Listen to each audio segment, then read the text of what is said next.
Hello, everyone, and welcome to this episode of Charged Fleets, the off-peak video series.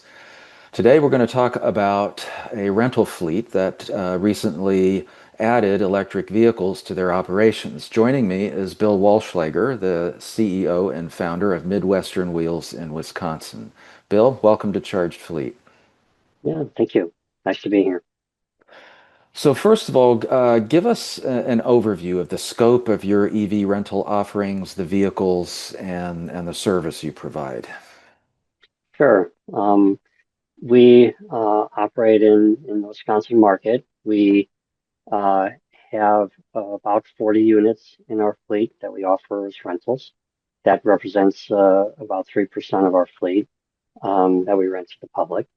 Um, we have learned that offering a wide variety of makes and models helps appeal to a wider audience. We offer 7 models currently. Uh, they range in size and utility, if you will. We offer the Chevy Bolt, the Chevy Silverado, which has been an excellent acceptance as far as range is concerned. It can go out 450 miles on a single charge, and along with other sedans and SUVs. Those include the Ford Mach-E, which has really been a very popular unit for us. And we utilize the all-wheel drive extended version, extended range version, which is nice. Then the VW ID.4 and the Honda Prologue and the Kia EV6, which Mhm. acceptance has been good. So given that variety, and given that when people hear electric vehicles and rental fleets, they think about what happened with Hertz a few years ago, having to unload vehicles that customers did not want. What makes an EV rental feasible at this point?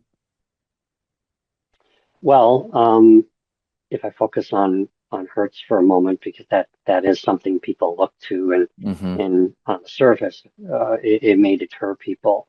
But I think the record shows that they went in pretty heavy Hmm. uh, with with the number, and also was pretty exclusive to Tesla. Um, and then Tesla's residual value changed over time, and that made it a bad combination for them. So that's that's my takeaway from the Hertz Tesla experience. But what I've learned is don't buy too many, and don't buy more than your market can bear. Hmm. Um, Providing units that have a range of 300 miles or more improves your utilization because it's a better fit for our customers, for more people. Range anxiety is a real thing, and we found that getting over that is super important. So we provide a variety of models that suit a wider range of customers and their needs. The other thing is to make it feasible, you have to plan to keep the units longer Hmm. than an ICE vehicle to ensure that you have an acceptable residual value at end of life. Hmm. They're a little different. They start out at a higher price, and of course that's coming down too, but uh, not always fast enough. Now, I know as you and I have discussed, there's a lot of homework and prep work that goes into preparing for adding an EV fleet. Give us a summary of some of the key points to hit when adopting electric vehicles. Um, that's a really good question. You definitely need a plan. It's a it, it it ends up being a source of transportation, but it is a different animal by far. Depends on what your employees how your employees interact with them and your customers. So on the rental side, we had all our employees interact with the EVs. We had them drive them for a period, and I'm not saying just in the parking lot. We got them out on the road. All or most had never driven one, right? And so there was a lot of apprehension in selling the vehicle to our customers. And I think for a fleet operator, that would be the same thing. how are you going to get your fleet users to embrace an EV?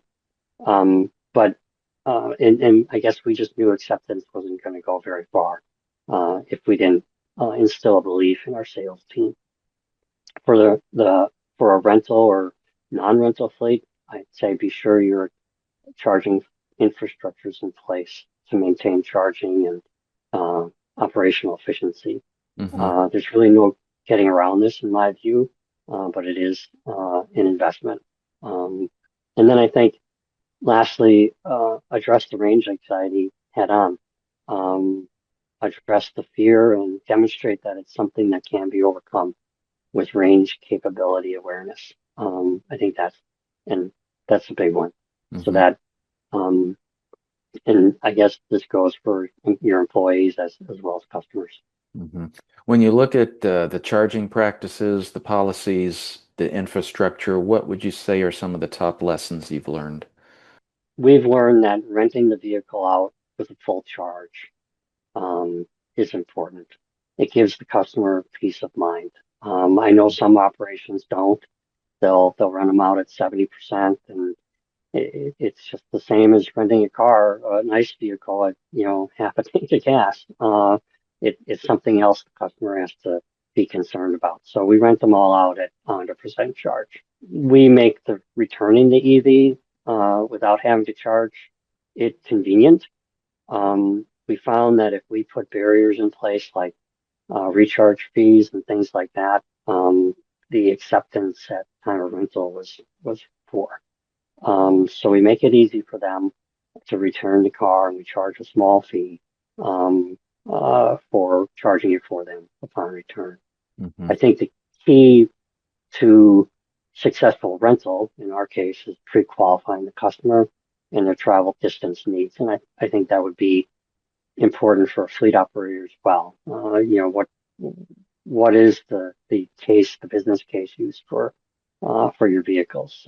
So we didn't want to put anybody in a situation that they would have service fail on them, which just creates a poor customer or employee experience.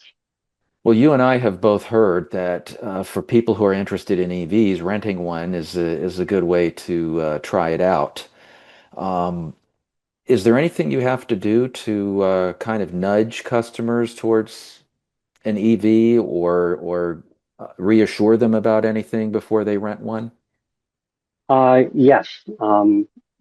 How, many of our customers choose an EV online, and it's those customers that have experience with EVs that we're not really too concerned about because they know what they're getting into. But we train our agents, our rental agents, to assess customer needs at time when Hmm. they're at the counter.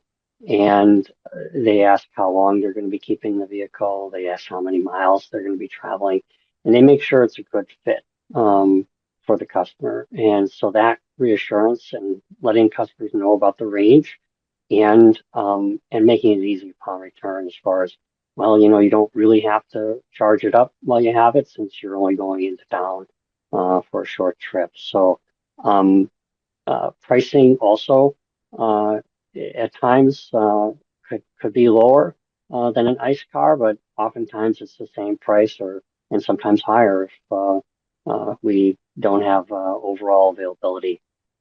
So when you look at the sum total of your experiences so far with your electric rental fleet, what conclusions do you draw about the future viability of EVs in not just rental fleets, but fleets in general?